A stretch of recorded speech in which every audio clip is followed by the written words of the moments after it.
Friends, welcome back to my YouTube channel. ಮುದ್ದು ಸುಸಿಯ ಮಂಗಳವಾರ ಸಂಚಿಕೆ ನೋಡೋಣ. ಅದಕ್ಕಿಂತ ಮುಂಚೆ ಚಾನಲ್ನ ಸಬ್ಸ್ಕ್ರೈಬ್ ಮಾಡದೆ ನೋಡ್ತಾ ಇದ್ದೀರಾ ಅಂತ ಹೇಳಿದ್ರೆ ದಯವಿಟ್ಟು ಸಬ್ಸ್ಕ್ರೈಬ್ ಮಾಡ್ಕೊಂಡು ನೋಡೋದನ್ನು ಮರಿಬೇಡಿ. ನೀವು ಸಬ್ಸ್ಕ್ರೈಬ್ ಮಾಡೋದ್ರಿಂದ ನಾನು ಹಾಕೋ ಪ್ರತಿಯೊಂದು ವಿಡಿಯೋ ನೋಟಿಫಿಕೇಷನ್ ನಿಮಗೆ ಬರುತ್ತೆ, ನೀವೇ ಫಸ್ಟ್ ನೋಡ್ಬೋದು ಫ್ರೆಂಡ್ಸ್. ಓಕೆ, ಈ ಒಂದು ಎಪಿಸೋಡ್ನಲ್ಲಿ ಫಸ್ಟು ಭದ್ರಾ ಮನ್ಗಿರ್ತಾನೆ. ಭದ್ರಾ ವಿದ್ಯೆ ಎಲ್ಲರೂ ಕೂಡ ಮಲಗಿರ್ತಾರೆ, ಇನ್ನು ಸೂರ್ಯೋದಯನೇ ಆಗಿರಲ್ಲ. ಅಷ್ಟರಲ್ಲಿ ಭದ್ರಾ ಎದ್ಬಿಟ್ಟು ಟೈಮ್ ನೋಡ್ಬಿಟ್ಟು, ಅಯ್ಯೋ ಪಾಪ ಅವಳು ಮಲಗಿದ್ದಾಳೆ, ಅವಳಿಗೆ ಡಿಸ್ಟರ್ಬ್ ಮಾಡೋದು ಬೇಡ, ಇಷ್ಟು ದಿನ ನಾನು ಮಾಡಿರೋ ಅಂಥ ತಪ್ಪಿಗೆ ಪಾಪಾಗೆ ಒಂದು ಪಾಪ ಪ್ರಜ್ಞೆ ಆಗ್ತಾ ಇರೋದಕ್ಕೆ ನಾನು ಸರಿ ಮಾಡ್ಕೊಬೇಕು ಅಂತಂದರೆ ಅವಳಿಗೆ ಒಂದು ಸ್ವಲ್ಪ ಸಹಾಯ ಮಾಡಿನಾದ್ರೂ ಸರಿ ಮಾಡ್ಕೊಬೇಕು ಅಂತ ಹೇಳಿ ಎದ್ದು ಬಿಸಿನೀರು ಕಾಯಿಸಿ ಬಿಸಿನೀರನ್ನ ಸ್ನಾನದ ಮನೆಗೆ ಇಕ್ಕಿ ಮತ್ತು ವಿದ್ಯಾದು ಬಟ್ಟೆ ತೊಗೊಂಡವಳು ಬಟ್ಟೆ ಎಲ್ಲ ಐರನ್ ಮಾಡಿ ಇಕ್ಕಿ ಎಲ್ಲ ರೆಡಿ ಮಾಡಿ ಇಕ್ಬಿಟ್ಟು ಸುಮ್ಮನೆ ಏನೂ ಗೊತ್ತಿಲ್ಲದೆ ಹೋಗಿರೋ ಒಂಥರ ಬಂದು ಮಲ್ಕೊಂಡ್ಬಿಡ್ತಾನೆ. ಅದನ್ನು ವಿದ್ಯಾಗೆ ಗೊತ್ತಿರಲ್ಲ. ವಿದ್ಯೆ ಎದ್ದು ಟೈಮ್ ನೋಡ್ತಾಳೆ, ಆಲ್ರೆಡಿ ಟೈಮ್ ಜಾಸ್ತಿ ಆಗಿಬಿಟ್ಟಿರುತ್ತೆ, ಸೂರ್ಯೋದಯನೂ ಆಗಿಬಿಟ್ಟಿರುತ್ತೆ. ಅದು ನೋಡಿ ವಿದ್ಯೆ, ಅಯ್ಯೋ ಟೈಮ್ ಆಗೋಗಿದೆ, ನನಗೆ ಎಚ್ಚರನೇ ಆಗಲಿಲ್ವಲ್ಲ, ಅಲಾರಾಮ್ ಹೊಡ್ದಿದ್ದು ನನಗೆ ಕೇಳಿಸ್ತಿಲ್ಲ, ಅಯ್ಯೋ ಏನು ಮಾಡೋದು ಅಂತ ಹೇಳಿ ಇವತ್ತು ತಣ್ಣೀರು ಸ್ನಾನನೇ ಗತಿ, ಇನ್ನು ಬಿಸಿನೀರು ಕಾಯಿಸ್ಕೊಂಡು ಕೂತ್ಕೊಂಡ್ರೆ ಟೈಮ್ ಆಗಿಬಿಡುತ್ತೆ ಅಂತ ಹೇಳಿ ಸ್ನಾನದ ಮನೆಗೆ ಹೋಗೋಕ್ಕೆ ಅಂತ ಹೋಗ್ತಿರ್ತಾಳೆ. ಅಲ್ಲಿ ಬಟ್ಟೆ ಎಲ್ಲ ಐರನ್ ಆಗಿ ಇಕ್ಕಿರ್ತಾರೆ ಮತ್ತು ಟವಲ್ ಎಲ್ಲ ಇಟ್ಟಿರ್ತಾರೆ. ಅದನ್ನು ನೋಡಿ ಇದ್ಯಾರು ಎಲ್ಲ ಇಕ್ಕಿರೋದು, ಮೋಸ್ಟ್ಲಿ ಸರು ಮತ್ತು ಚಂಪಾ ಇರಬೇಕು, ನಾನು ಸ್ವಲ್ಪ ಚೆಂದಾಗಿ ನಿದ್ದೆ ಮಾಡಲಿ ಅಂತ ಇಬ್ಬರು ಸೇರಿ ಇಲ್ಲಿ ಇಕ್ಕಿರಬೇಕು. ಸರಿ ಅಂತೇಳಿ ಸ್ನಾನದ ಮನೆಗೆ ಹೋಗ್ತಾಳೆ. ಅಲ್ಲಿ ನೋಡಿದ್ರೆ ಬಿಸಿನೀರೆಲ್ಲ ಕಾಯಿಸಿಕ್ಕಿರ್ತಾರೆ. ಅದನ್ನು ನೋಡಿ ವಿದ್ಯಂಗೆ, ಓಹೋ ಎಷ್ಟು ಒಳ್ಳೆ ಬುದ್ಧಿ ಬಂದಿದೆ ನಮ್ಮ ಸರುಗೆ, ಇಷ್ಟೆಲ್ಲ ಹೆಲ್ಪ್ ಮಾಡ್ತಿದ್ದಾಳಲ್ಲ, ಬಿಸಿನೀರೆಲ್ಲ ಕಾಯಿಸಿಕ್ಕಿದ್ದಾಳೆ ಅಂತ ಹೇಳಿ ಸ್ನಾನ ಮಾಡ್ಕೊಂಡು ಆಚೆ ಬರ್ತಾಳೆ. ಆಚೆ ಬರೋಷ್ಟರಲ್ಲಿ ಇವನು ಭದ್ರಾ ಇಲ್ಲ ಆಲ್ರೆಡಿ ವಿದ್ಯಾ ಬಾಕ್ಸ್ಗೆ ಬಾಕ್ಸ್ ಎಲ್ಲ ಹಾಕಿ ಟಿಫನ್ ಮಾಡಿ ಅವನೇ ಬಾಕ್ಸ್ ಎಲ್ಲ ಹಾಕಿ ವಾಟರ್ ಬಾಟ್ಲ್ ಎಲ್ಲ ಅವಳು ಬ್ಯಾಗ್ ತೊಗೊಂಡೆಲ್ಲ ಹಾಕಿಬಿಟ್ಟು ಆಚೆ ಹೋಗಿ ವೆಯ್ಟ್ ಮಾಡ್ತಿರ್ತಾನೆ ವಿದ್ಯಾಗೆ. ವಿದ್ಯಾ ಬಂದು ಅವಳು ಬ್ಯಾಗ್ ತೊಗೊಳಕ್ಕೆ ಹೋಗಿ ನೋಡ್ತಾಳೆ, ಅಲ್ಲಿ ಟಿಫನ್ ಎಲ್ಲ ಹಾಕಿ ರೆಡಿಯಾಗಿರುತ್ತೆ. ಓಹೋ, ಚಂಪಾ ಮತ್ತು ಸರ್ ಇಬ್ಬರು ಕೂಡ ಬಾಕ್ಸ್ ಎಲ್ಲ ಹಾಕಿ ರೆಡಿ ಮಾಡಿಟ್ಟಿದ್ದಾರಲ್ಲ ಅಂತ ಹೇಳಿ ಖುಷಿಯಿಂದ ಬ್ಯಾಗಲ್ಲಿ ಹಾಕ್ಕೊಂಡು ಅದನ್ನು ತೊಗೊಂಡು ಆಚೆ ಬರ್ತಾಳೆ. ಆಗ ಭದ್ರಾ ಗಾಡಿ ಇಟ್ಕೊಂಡು ರೆಡಿಯಾಗಿ ನಿಂತಿರ್ತಾನೆ. ವಿದ್ಯಾ ಹೋಗ್ತಿರೋದು ನೋಡ್ಬಿಟ್ಟು ಒಂಚೂರು ನಿಂತ್ಕೊ, 1-2 ನಿಮಿಷ ಅಂತ ಹೇಳ್ತಾನೆ. ವಿದ್ಯಾ ನಿಂತ್ಕೊತಾಳೆ. ಏನು ಹೇಳಿ, ನಂಗೆ ಟೈಮ್ ಆಯಿತು, ಬೇಗ ಬೇಗ ಹೇಳಿ ಅಂತ ಹೇಳ್ತಾಳೆ. ಆಗ ಭದ್ರಾ ಇದ್ದವನು, ಟೈಮ್ ಆಗೈತಲ್ವಾ, ಬಾ ನಾನೇ ಡ್ರಾಪ್ ಮಾಡ್ತೀನಿ ಅಲ್ಲಿಗೆ ಕೆಲ್ಸಕ್ಕೆ ಹೋಗೋ ಹತ್ರ ಅಂತ ಹೇಳ್ತಾನೆ. ಆಗ ವಿದ್ಯೆ ಇದ್ದವಳು, ಏನು ಬೇಡ ನನಗೇನು ನಿಮ್ಮ ಹಂಗೇನು ಬೇಡ, ನಾನೇ ಹೋಗ್ತೀನಿ, ಬಾಡಿಗೆ ಆಟೋ ಬರುತ್ತೆ ಅದ್ರಲ್ಲಿ ನಾನೇ ಹೋಗ್ತೀನಿ ಅಂತ ಹೇಳ್ತಾಳೆ. ಆಗ ಭದ್ರಾ ಇದ್ದವನು, ಸರಿ ಸರಿ ಆಟೋಗೆ ಏನು ಬಾಡಿಗೆ ಕೊಡ್ತೀನಿ, ನನಗೆ ಕೊಡಿವಂತೆ, ಬಾ ನನ್ನ ಗಾಡೀಲಿ ಅಂತ ಹೇಳ್ತಾನೆ. ಆಗ ವಿದ್ಯೆ ಇದ್ದವಳು, ಏನು ಬೇಡ, ಬಾಡಿಗೆ ಅಂತ ಇರೋ ಆಟೋಗೆ ಬಾಡಿಗೆ ಕೊಟ್ಟು ಹೋಗ್ತೀನಿ, ನಿಮಗೇನು ಕೊಡುವಂಥ ಅವಶ್ಯಕತೆ ಇಲ್ಲ, ನಾನು ಹೋಗ್ತೀನಿ, ಏನು ಬೇಡ ಅಂತ ಹೇಳ್ತಾಳೆ. ಆಗ ಭದ್ರಾ ಇದ್ದನು, ನಿನಗೆ ಹೇಳ್ತಾ ಇರೋದು, ಬಾ ಕುತ್ಕೋ, ನಾನೇ ಡ್ರಾಪ್ ಮಾಡ್ತೀನಿ, ಅದಕ್ಕೆ ಏನು ಬಾಡಿಗೆ ಕೊಡ್ತೀನಿ ನನಗೆ ಕೊಡಿ, ನಮ್ಮ ಮನೆಯಲ್ಲಿ ನಮ್ಮ ಜೊತೆನೆಲ್ಲ ಇದ್ದು ಎಲ್ಲದಕ್ಕೂ ಏನೇ ನೀರು ಗೀರು ಎಲ್ಲ ಯೂಸ್ ಮಾಡಿಕೊಂಡು ಬಾಡಿಗೆ ಕಟ್ತಾ ಇಲ್ವೇ, ಹಂಗೆ ಇದಕ್ಕೂ ಬಾಡಿಗೆ ಕೊಡು, ಕುತ್ಕೋ ಬಾ, ಟೈಮ್ ಆಯಿತು ಅಂತ ಹೇಳ್ತಾನೆ. ಸರಿ ಅಂತ ಹೇಳಿ ವಿದ್ಯಾ ಕುತ್ಕೊಳ್ಳೋಕೆ ಹೋಗ್ತಾಳೆ. ಗಾಡಿ ಹತ್ತಕ್ಕೆ ಹೋಗ್ಬೇಕಾದ್ರೆ ಸ್ಲಿಪ್ ಆಗಿಬಿಡ್ತಾಳೆ. ಆಗ ಭದ್ರಾ ಇದ್ದವನು, ಹುಷಾರು ನಿಧಾನಕ್ಕೆ ಹತ್ಬೇಕು ತಾನೆ, ನಿನ್ಗೆ ಅಷ್ಟು ಗೊತ್ತಾಗಲ್ವಾ, ಇವಾಗ ನೀನು 2 ಜೀವದವಳು, ಹುಷಾರಾಗತ್ತೋ, ಬಿಗ್ಗಿಯಾಗಿ ಇಟ್ಕೋ ನನ್ನನ್ನು ಅಂತ ಹೇಳ್ತಾನೆ. ಆಗ ಸರಿ ಅಂದ್ಬಿಟ್ಟು ವಿದ್ಯಾ ಗಾಡಿ ಹತ್ತಿ ಕುತ್ಕೊಂಡು ಅವನನ್ನು ಇಟ್ಕೊಂಡು ಕುತ್ಕೊತಾಳೆ. ಇಬ್ಬರು ಹೋಗ್ತಾರೆ. ಹೋಗ್ಬಿಟ್ಟು ಹೋಟೆಲ್ ಹತ್ರ ಇನ್ನೂ ಹೋಗೋಕೆ ಮುಂಚೆನೇ ವಿದ್ಯಾ, ನಿಲ್ಲಿಸಿ ಇಲ್ಲೇ ನಿಲ್ಲಿಸಿ ಅಂತ ಹೇಳ್ತಾಳೆ ಗಾಡಿನ. ಆವಾಗ ಭದ್ರಾ ಇದನ್ನು, ಯಾಕೆ ನೀನು ಹೋಗೋದು ಕೆಲಸ ಇನ್ನೂ ಮುಂದೆ ತಾನೇ ಹೋಟ್ಲಿರೋದು, ಅಲ್ಲೇ ಬಿಡ್ತೀನಿ ಕುತ್ಕೋ ಅಂತ ಹೇಳ್ತಾನೆ. ಆಗ ವಿದ್ಯಾ ಇದ್ದವಳು, ಇಲ್ಲ ನನ್ನನ್ನು ಇಲ್ಲೇ ನಿಲ್ಲಿಸಿ, ನೀವಲ್ಲಿ ತನಕ ಬಂದರೆ ನಿಮ್ಮ ಮರ್ಯಾದೆ ಏನಾಗಬೇಕು, ನೀವು ಅಷ್ಟೇ ಅಲ್ಲದೆ ಸಚಿವರು ಮಗ, ನಿಮ್ಮ ಮರ್ಯಾದೆ ಎಲ್ಲ ಹಾಳಾಗುತ್ತೆ ಅಲ್ಲಿ ನೋಡಿದ್ರೆ, ನನ್ನನ್ನು ಇಲ್ಲೇ ನಿಲ್ಲಿಸಿ, ನಾನು ಇಲ್ಲಿಂದ ನಡ್ಕೊಂಡು ಹೋಗ್ತೀನಿ ಅಂತ ಹೇಳ್ತಾಳೆ. ಆಗ ಭದ್ರಾ ಇದ್ದಾನಂತದೆಲ್ಲ ಏನಿಲ್ಲ, ಬಾ ಕುತ್ಕೋ ಅಂತ ಹೇಳ್ತಾನೆ.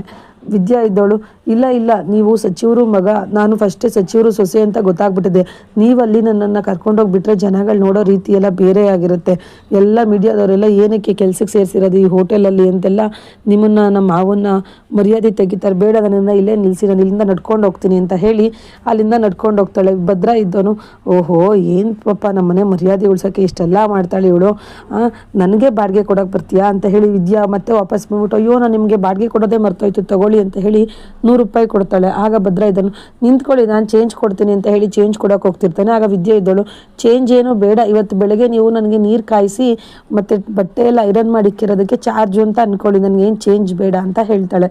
ಆಗ ಭದ್ರಾ ಇದ್ದವನು, ಏನು ಬೇಡ ತಗೊಳ್ಳಿ ಅಂತ ಹೇಳ್ತಾನೆ. ವಿದ್ಯೆ ಇಲ್ಲ ಇಟ್ಕೊಳ್ಳಿ ಅಂತ ಹೇಳ್ಬಿಟ್ಟು ಅಲ್ಲಿಂದ ಹೊರಡ್ತಾಳೆ.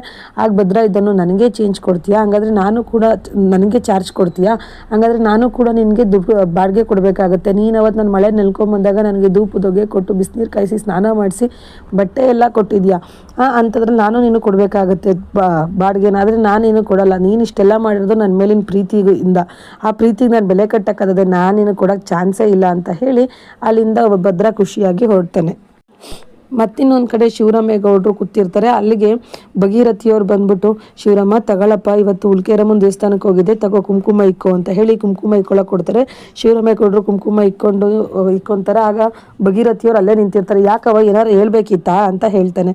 ಆಗ ಅದು ಹ್ಞೂ ಶಿವರಾಮ, ಅದು ನಮ್ಮನೆ ವಿದ್ಯಾ ನಮ್ಮನೆಯವ್ರ ಮಾನ ಮರ್ಯಾದೆ ಕಾಪಾಡೋದಕ್ಕೆ, ನಮ್ಮನೆಯವ್ರ ಜೀವ ಎಲ್ಲ ಕಾಪಾಡೋದಕ್ಕೆ ಎಷ್ಟೆಲ್ಲ ಕಷ್ಟಪಟ್ಟಿದ್ದಾಳೆ.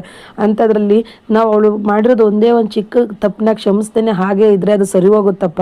ನಾವು ಆ ತಪ್ಪನ್ನ ಕ್ಷಮಿಸ್ಬಿಟ್ಟು ಅವಳನ್ನು ನಮ್ಮನೆ ಸೊಸೆ ಅಂತ ಒಪ್ಕೊಂಡು ವಿದ್ಯಾಭದ್ರ ಒಂದಾಗೋ ರೀತಿ ಮಾಡಬೇಕು ಶಿವರಾಮ ಅಂತ ಹೇಳ್ತಾರೆ.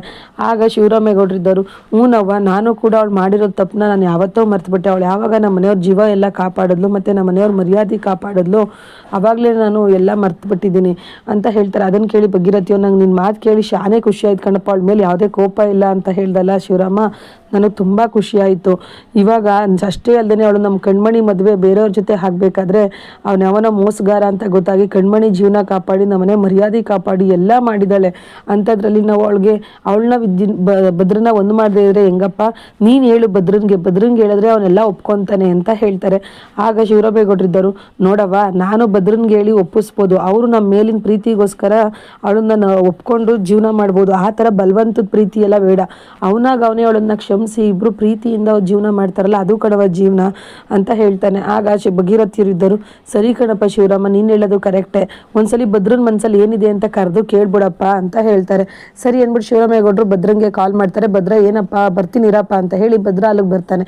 ಆಗ ಶಿವರಾಮೇಗೌಡರು, ನೋಡಪ್ಪ ಭದ್ರ, ವಿದ್ಯಾ ನಮ್ಮನೆ ಮರ್ಯಾದೆ ಕಾಪಾಡಿದ್ದಾಳೆ, ನಮ್ಮನೆ ಜೀವ ಎಲ್ಲ ಕಾಪಾಡಿದ್ದಾಳೆ, ಅವಳ ಬಗ್ಗೆ ನಿನ್ಗೆ ಏನಪ್ಪ, ಅವಳು ಮಾಡಿರೋದೊಂದು ತಪ್ಪನ್ನ ಕ್ಷಮಿಸ್ಬಿಟ್ಟು ಜೀವನ ಮಾಡ್ಕೊಂಡು ಹೋಗ್ಬೋದಲ್ಲಪ್ಪ ಇಬ್ಬರು ಖುಷಿಯಾಗಿ ಅಂತ ಹೇಳ್ತಾರೆ.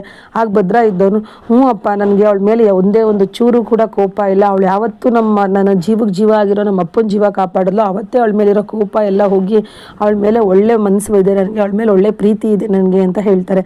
ಅದನ್ನು ಕೇಳಿದಂಥ ಭಗೀರಥಿಯರು, ಅಯ್ಯೋ ನಿನ್ನ ಮಾತು ಕೇಳಿ ನಂಗೆ ತುಂಬ ಖುಷಿಯಾಯಿತು ಮೊಮ್ಮಗನೇ ಅಂತ ಹೇಳ್ತಾರೆ. ಶಿವರಾಮೇಗೌಡರು ಕೂಡ, ನೀನು ಮಾತು ಕೇಳಿ ಖುಷಿ ಆಯಿತು ಕಣಪ್ಪ, ಹಂಗಾದ್ರೆ ನೀನು ಅವಳು ಯಾಕಪ್ಪ ಜೀವನ ಮಾಡ್ಕೊಂಡು ಹೋಗ್ಬಾರ್ದು, ಜೊತೆನಲ್ಲಿದ್ದೇನೆ ಅಂತ ಹೇಳ್ತಾರೆ. ಆಗ ಭದ್ರ ಇದ್ದವನು, ಅಪ್ಪ ನಾವು ಜೊತೆನಲ್ಲಿ ಜೀವನ ಮಾಡ್ಕೊಂಡು ಹೋಗೋಕ್ಕೆ ನಾನು ರೆಡಿ ಇದ್ದೀನಿ, ಆದರೆ ಅವಳು ನನ್ನನ್ನು ಕ್ಷಮಿಸ್ಬೇಕಲ್ಲ. ನಾನು ಅವತ್ತು ಕೊನೆಯ ದಿನ ಅವಳಿಗೆ ಮಾತಾಡಿರೋ ಮಾತು ತುಂಬ ಅವಳಿಗೆ ಹರ್ಟ್ ಆಗಿದೆ. ಅವಳು ಫಸ್ಟೇ ಸ್ವಾಭಿಮಾನಿ ಅಂಥದ್ರಲ್ಲಿ ನಾನು ಅವಳಿಗೆ ಹಂಗೆಲ್ಲ ಮಾತಾಡ್ಬಿಟ್ಟಿದ್ದೀನಿ, ಅವಳು ಕ್ಷಮಿಸ್ಬೇಕು ನನ್ನನ್ನು ಅಂತ ಹೇಳ್ತಾನೆ. ಆಗ ಭಗೀರಥಿಯವರು, ವಿದ್ಯಾ ಒಳ್ಳೆ ಹುಡುಗಿ ಕಣಪ್ಪ, ಅವಳು ನಿನ್ನನ್ನು ಕ್ಷಮಿಸ್ತಾಳೆ, ಧಾರಾಳವಾಗಿ ಕ್ಷಮಿಸ್ತಾಳೆ ಅವಳು ಅಂತ ಹೇಳ್ತಾರೆ. ಆಗ ಭದ್ರ ಇದ್ದವನು, ನೋಡಮ್ಮಮ್ಮ, ಅವಳು ನನ್ನನ್ನು ಕ್ಷಮಿಸ್ಬೋದು, ಆದರೆ ನನಗೆ ನಾನು ಮಾಡಿರೋ ಪ್ರಜ್ಞೆ ಕಮ್ಮಿ ಆಗಬೇಕು ಅಂತಂದರೆ ನಾನು ಅವಳ ಮೇಲೆ ತುಂಬ ಪ್ರೀತಿ ಕಾಳಜಿ ತೋರಿಸಿ ಅವಳನ್ನ ಮುದ್ದಾಗಿ ಸಾಕಿ ಅವಳನ್ನ ನನ್ನ ಕಡೆ ಬರೋ ಥರ ಮಾಡ್ಕೋಬೇಕು, ಅದು ನನ್ನ ನಿಜವಾದ ಪ್ರೀತಿ ಗೆಲ್ಲೋದು, ನಾನು ಆ ಥರ ಮಾಡ್ತೀನಿ ಅಂತ ಹೇಳ್ತಾರೆ. ಅದನ್ನು ಕೇಳಿ ಶಿವರಾಮೇಗೌಡರಿಗೆ ತುಂಬ ಖುಷಿ ಆಗುತ್ತೆ. ಇವನು ಕೂಡ ಭದ್ರ ಕೂಡ, ಅಪ್ಪ ಶಾನೆ ಥ್ಯಾಂಕ್ಸ್ ಅಪ್ಪ ನನ್ನನ್ನು ಕೇಳಿದ್ದಕ್ಕೆ ಅಂತ ಹೇಳಿ ಅವ್ರ ಅಪ್ಪಂಗೂ ಕೂಡ ಥ್ಯಾಂಕ್ಸ್ ಹೇಳ್ತಾನೆ.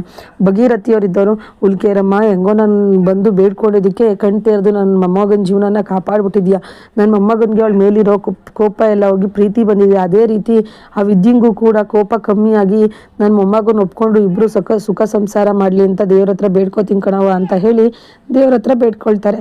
ಮತ್ತಿಲ್ಲಿ ಸುಭಾಷ ಒಬ್ಬನೇ ಬೇಜಾರಲ್ಲಿ ಕೂತಿರ್ತಾನೆ. ಅಲ್ಲಿಗೆ ಚಿತ್ರ ಮತ್ತು ಈಶ್ವರಿ ಬಂದು, ಸುಭಾಷ ಯಾಕ್ಲ ಹಿಂಗೆ ಕೂತಿದ್ಯಾ, ನೀನು ಹಿಂಗೆ ಕೂತಿರೋದು ನೋಡಿ ನಂಗೆ ಶಾನೆ ಬೇಜಾರಾಯ್ತದ ಕಣ್ಲ, ಯಾಕ್ಲ ಹಿಂಗೆ ಕೂತಿದ್ದಿ, ಏನಾದರೂ ಮಾತಾಡ್ಲಾ ಅಂತ ಹೇಳ್ತಿರ್ತಾರೆ. ಅಷ್ಟರಲ್ಲಿ ಅಲ್ಲಿಗೆ ನವ್ಯ ಬಂದು, ಅಲ್ಲ ಓಹೋ ಚಿಕ್ಕ ಮಗು ಅಳ್ತಾ ಇದೆಯಾ, ಏನಾದರೂ ಫೀಡಿಂಗ್ ಬಾಟ್ಲು ಕೊಟ್ಟು ಮಾತಾಡಿಸಿ ನೀವು ಅಂತ ಹೇಳಿ ಅವ್ರಿಗೆ ಹರ್ಟ್ ಆಗೋ ಥರ ಮಾತಾಡ್ಬಿಡ್ತಾಳೆ. ಅದನ್ನು ಕೇಳಿ ಈಶ್ವರಿಗೂ ಚಿತ್ರಂಗೂ ಕೋಪ ಬಂದು ಹಂಗೆ ನೋಡ್ತಾ ಇರ್ತಾರೆ. ಇದಿಷ್ಟು ಬಂದು ಇವತ್ತಿನ ಸಂಚಿಕೆ ಫ್ರೆಂಡ್ಸ್. ಇನ್ನು ನಾಳಿನ ಸಂಚಿಕೆ ನೀವು ನೋಡಬೇಕು ಅಂದರೆ ಈ ಕೂಡಲೇ ಈ ಚಾನಲ್ನ ಸಬ್ಸ್ಕ್ರೈಬ್ ಮಾಡೋದನ್ನು ಮರಿಬೇಡಿ. ನೀವು ಸಬ್ಸ್ಕ್ರೈಬ್ ಮಾಡೋದ್ರಿಂದ ನಾನು ಹಾಕೋ ಪ್ರತಿಯೊಂದು ವಿಡಿಯೋ ಕೂಡ ನಿಮಗೆ ಫಸ್ಟ್ ಬರುತ್ತೆ. Thank you for watching. Bye.